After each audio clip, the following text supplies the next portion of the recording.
We'll be using your pool next Saturday for my daughter's wedding. Thanks in advance. That's how it started. No request. No conversation.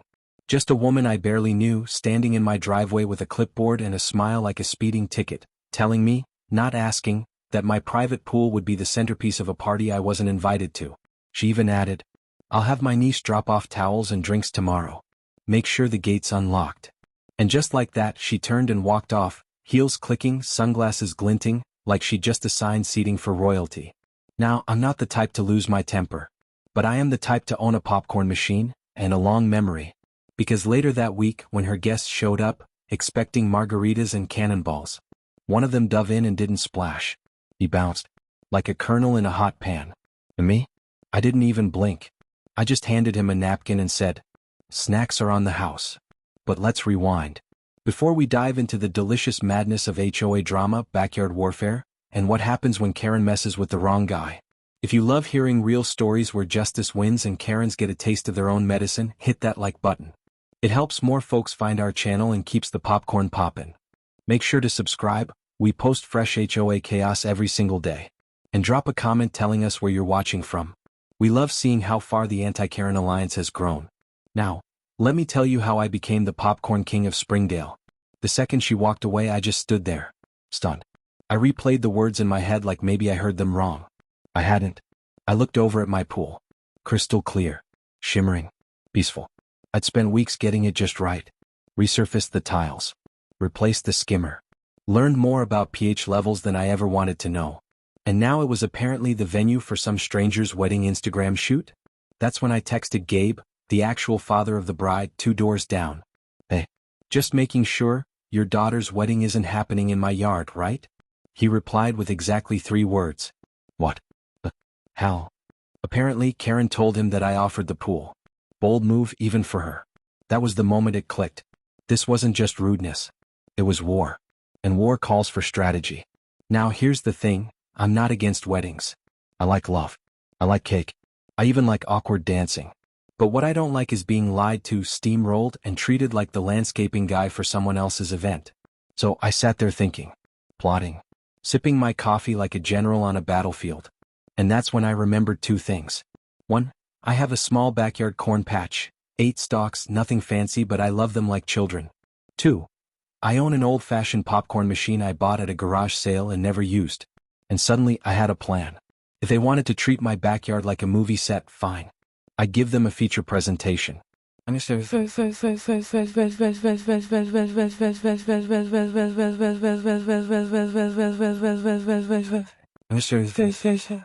That night, I pulled the popcorn machine out of the garage, wiped off the dust, and fired it up.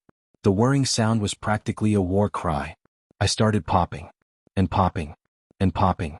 By the second night, my kitchen smelled like a county fair. By the third, I was shoveling mountains of fluffy popcorn into plastic bins like I was preparing for a snackpocalypse. I even started mixing in a little caramel and cheddar for variety. I'm petty, not heartless. I worked in secret. Late at night. Early in the morning. Like a popcorn vigilante with a mission. Baxter supervised. Occasionally stole a handful. By Friday, the shallow end of my pool was filled. Not just a few bags worth. I'm talking knee-deep, golden, butter-glazed madness. I printed a sign. Laminated it. Hung it on the gate. Pool closed for snacking. No diving. Bring your own salt. It was beautiful. Ridiculous. Perfect. And right on cue, at 9:17 a.m. Saturday morning, she showed up. Karen's niece. Pink yoga pants, oversized sunglasses, phone in one hand, beach bag in the other, like she was heading to Coachella for suburban teens. She pushed the gate open, strolled in, looked at the pool, and froze. What is this? I stepped out from behind the bushes with a giant popcorn scoop like a gladiator in flip-flops. Morning. You're just in time for the early showing. Free samples on request. She stared at me like I was a cartoon character come to life. And then, she left. No words. Just turned and walked out like she'd entered the twilight zone. I stood there, grinning, popcorn scoop in hand. Baxter barked once, like applause. And that's when I knew. Round 1 went to me. I didn't even have time to reload the popcorn machine before it happened. The niece, the same one who ran off like she'd seen a ghost, came back. This time she wasn't alone. She brought reinforcements. 3 of them. Teenagers, maybe 17. 2 girls and a guy, all with matching shirts that said Team Bride in glittery font. They had beach chairs, a Bluetooth speaker blasting pop music, and a cooler sloshing with the unmistakable clink of soda cans and something stronger. They looked like they were getting ready to tailgate my pool. I stepped onto the porch, arms crossed, holding a massive stainless steel scoop still dripping with melted butter. Baxter sat beside me like a tiny loyal bouncer. "Private property," I said. The niece shrugged. "Karen said it's community access.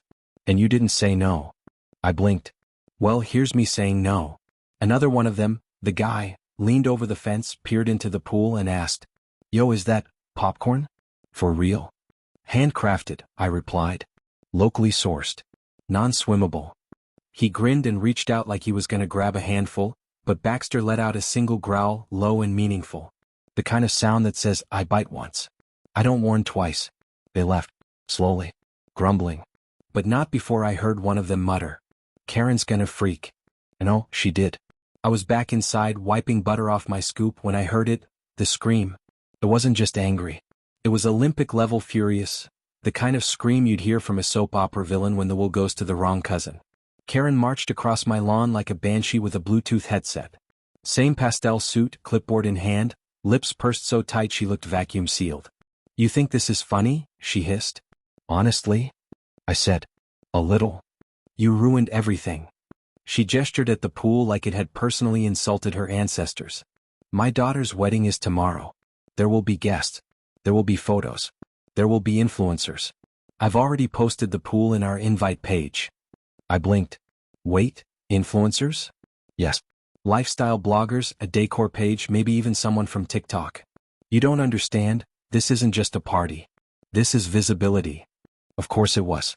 I should have known. It wasn't about family or love or even the bride. It was about clout. "I need you to remove the popcorn. Immediately." I gave her a long, slow look. Then I said, "Do you have any idea how much popcorn that is?" She ignored me.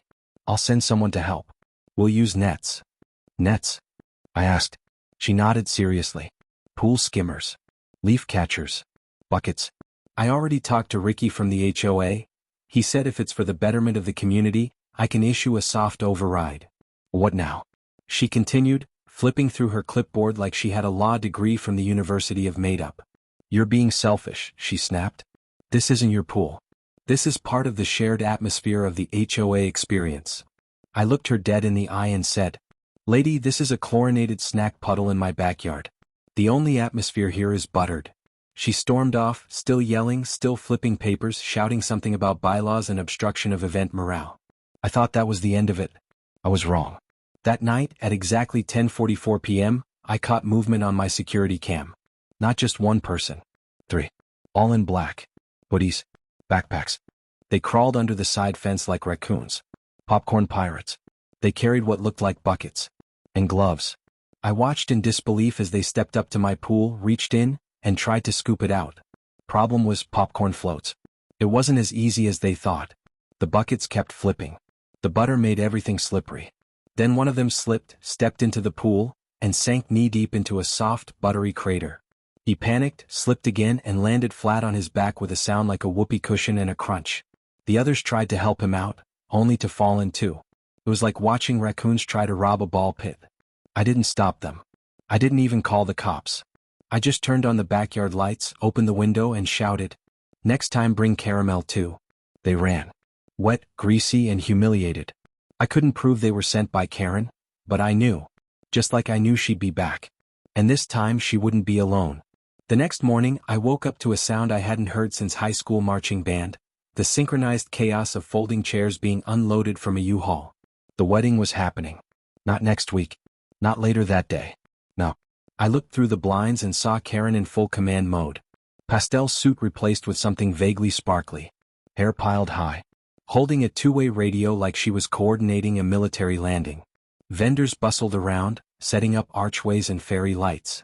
And then I noticed, people. Yes, wandering. Some had already started drifting toward my fence, peering through the slats like tourists at a zoo exhibit.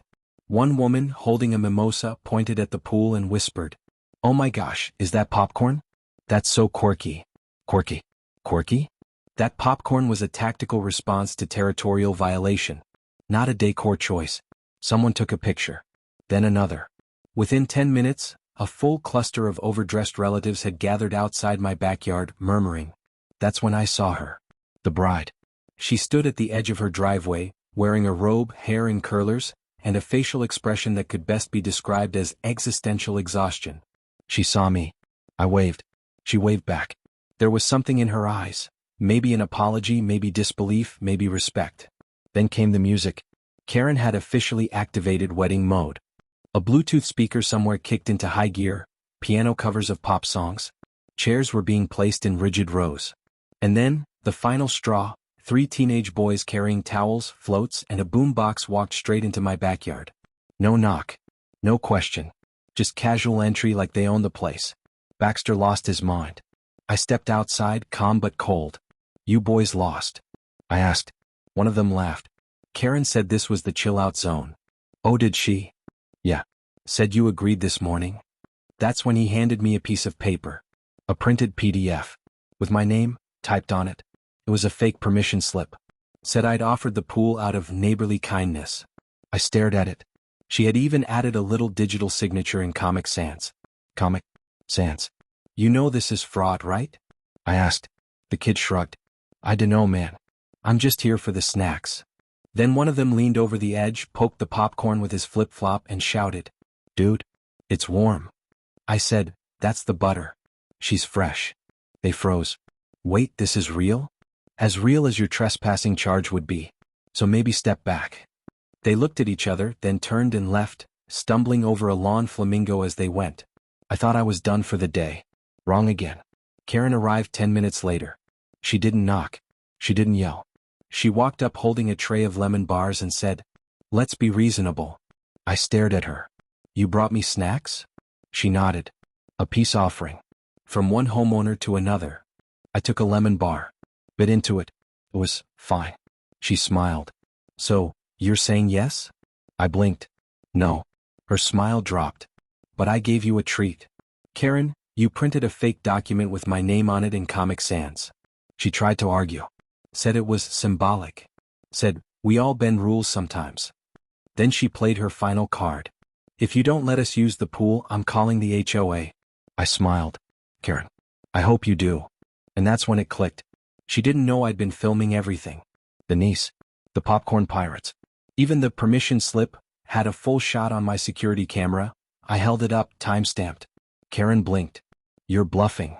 I held up my phone. Pressed play. There she was. Her voice clear as day. Make sure the gate is unlocked. She went pale. Have a nice wedding, I said. And tell your guests to keep their phones out. This is gonna get interesting. Because the real show was just getting started. The wedding was officially in full swing by 2 p.m. The aisle was laid out. The chairs were filled. The floral arch stood proudly, slightly crooked but proud. Music played from a speaker disguised as a rock. And yet, somehow, every fifth guest seemed more interested in what was behind my fence. I couldn't blame them. The smell of butter and salt was drifting across the yard like a siren song. Some guests peered through the fence slats. Some knocked. One even tried to tip me. I stayed calm, firm. But Baxter had already chased off 3 TikTokers with ring lights who tried to climb my lawn gnome for a better angle. Then came the influencers. Yes, plural. 2 of them, in matching wide-brimmed hats and designer boots that had never touched real dirt, stepped into my driveway holding cold brew and ring lights. Is this the popcorn pool? One of them asked. Can we do a shoot? No, I said. But you're welcome to pose with the sign. They looked confused. I pointed to the laminated sheet on my gate. Pool closed for snacking. Trespassers will be tasted. They giggled. Took selfies. But the chaos didn't. 15 minutes later, a guest in a rented suit jumped the fence. Just vaulted over it like a gymnast, landed in the bushes and ran toward the pool yelling, Let's make it go viral. Before I could say anything, he leaped into the shallow end. What followed was beautiful. He didn't splash. He didn't sink. He bounced. Then rolled. Then sat up in the popcorn, stunned, with kernels stuck to his blazer and one lodged in his ear. The crowd on the other side of the fence cheered. Someone yelled, This is art. Another shouted, Poolcorn 2024. Phones went up like fireworks. The video was live in seconds. I didn't even need to call security. Peer pressure did it for me. Two other guests helped the popcorn diver out, half laughing, half shocked, and pulled him back over the fence before Karen could see. Or so they thought. Karen was already there. Hair wild. Dress slightly crooked. Face redder than a lobster in July. What are you doing? She didn't ask. She roared. The diver started to say something, but Karen cut him off. You were supposed to stay away from the popcorn. That's not part of the theme. It was part of the experience, he muttered. Karen turned to me. Eyes blazing. You have ruined my daughter's wedding. And right then, like fate itself had planned the timing, the bride appeared. She walked through the crowd, high heels clicking like a countdown. But she wasn't angry. She was calm. Boys. Her dress looked stunning. She looked at me, then at the pool, then at Karen. And said, honestly, Mom, this is the only part of the day that's gone right. Karen's jaw hit the floor. The bride turned to me. I'm sorry for everything.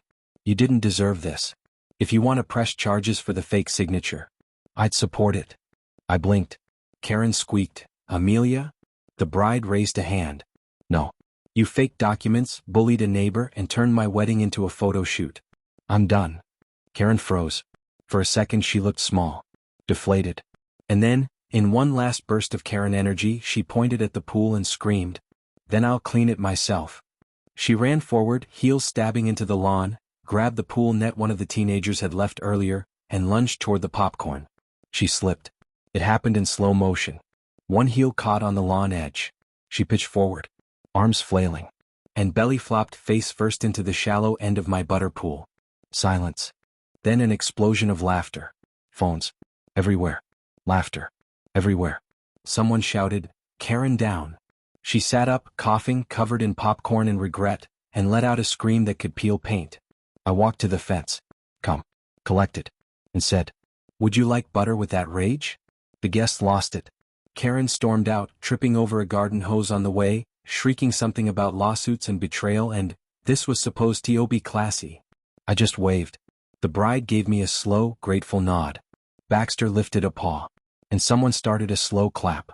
That day, in a backyard filled with chaos, soggy suits, and buttery justice, I became a legend. But it wasn't over. Because after the slow clap came the sirens. And what happened next? Even I couldn't have scripted it better. I never imagined I'd end up in a courtroom over popcorn. But there I was, jacket pressed, hair combed, holding a manila folder of evidence and a USB stick labeled Popcorn Incident Exhibit A. The judge was a no-nonsense woman in her 60s who wore glasses on a chain and sipped black coffee like it fueled justice itself. Her name was Judge Bellinger, and from the moment Karen opened her mouth, I could tell Bellinger wasn't having it. My client has suffered emotional distress, Karen's lawyer began, due to the deliberate obstruction of a prearranged community event and the public humiliation that followed. Objection, my lawyer said. There was no agreement. In fact, he held up a photo of Karen's fake permission slip. This is entirely fabricated. Karen leaned forward. That's symbolic. Judge Bellinger raised an eyebrow. Symbolic forgery? The courtroom chuckled. Karen's lawyer tried to pivot. Regardless, the defendant filled his pool with popcorn. Judge Bellinger leaned back. Was that illegal? Well, no, but was it dangerous? Karen muttered, I could have drowned in kernels. Bellinger took off her glasses. Mrs. Jennings, you jumped into a pool filled with food. That is not a crime. That is a decision. Laughter. Again. Then my lawyer pressed play. The video, from my security cam, showed everything. Karen announcing her takeover. The niece with the towel bag. The popcorn pirates at night. And, of course, the moment she dove into the butter bath like a dramatic seal. Karen's lawyer looked like he wanted to melt through the floor. Then, to top it off, the bride herself was called as a witness. She walked in calm and poised and said clearly, he did nothing wrong. My mother lied.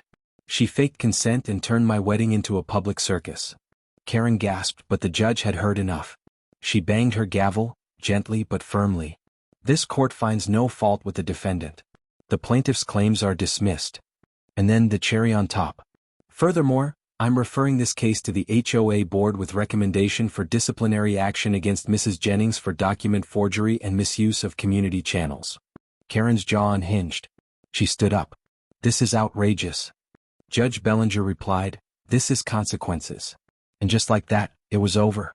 I walked out of the courthouse to slow applause. From who? The bride. The TikTok guy who bounced. even one of the influencers. But the best moment came in the parking lot. Karen stood by her car, arms crossed, glaring like a raccoon who just got locked out of the trash.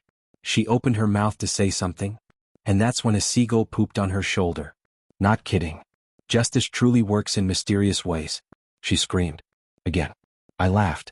Again. Baxter barked once as if to say, case closed. And the popcorn machine? Still in my garage. Waiting. Because in this neighborhood, you never know when the next Karen will come knocking. If that ending hit the sweet spot like kettle corn on a summer night, tap that like button to let us know. Subscribe for more stories where the underdog wins and Karens learn the hard way. And tell us in the comments, what snack would you fill the pool with?